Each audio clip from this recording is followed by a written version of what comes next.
नमस्कार।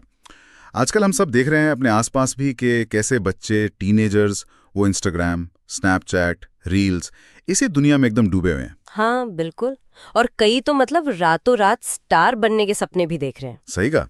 पर सवाल ये है कि क्या हम समझ रहे हैं कि ये सोशल मीडिया उनके दिमाग पर, उनके फ्यूचर पर कैसा असर डाल रहा है।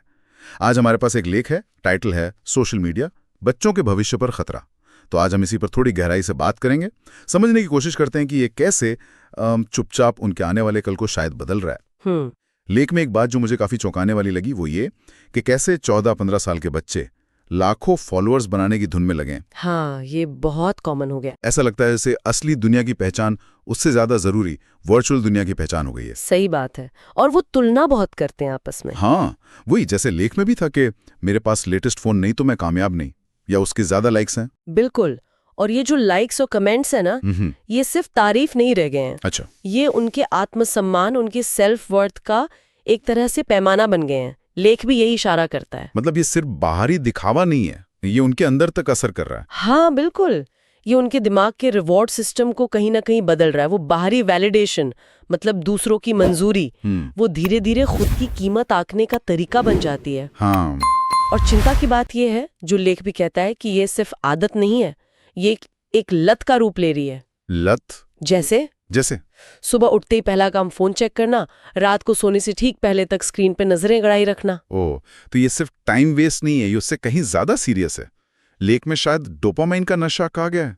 ये कैसे काम करता है? हाँ बिल्कुल, डोपामाइन हिट।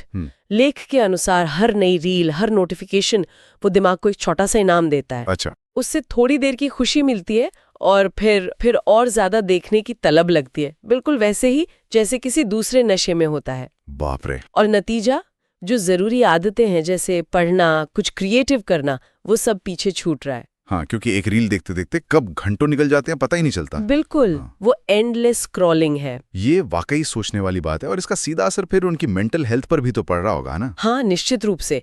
लेख में साफ बताया गया है कि कम उम्र में ही बच्चों में एंजाइटी, डिप्रेशन, अकेलेपन, ये सब मामले बढ़ रहे हैं। क्यों, क्या कारण लगता है? उन पर हर वक्त एक प्रेशर है, परफेक्ट दिखना है, ऑनलाइन फेमस होना है। ये एक अदृश्य दबाव की तरह काम करता है। हाँ। और सोशल मीडिया पर जो सुंदरता के, कामयाबी के अवास्तविक पैमाने दिखाए जाते हैं, वो उनके कॉन्फिडेंस को, उनके आत्मसम्मान को चोट पहुंचा रहे हैं। ये सब सुनना तो काफी काफी चिंताजनक है।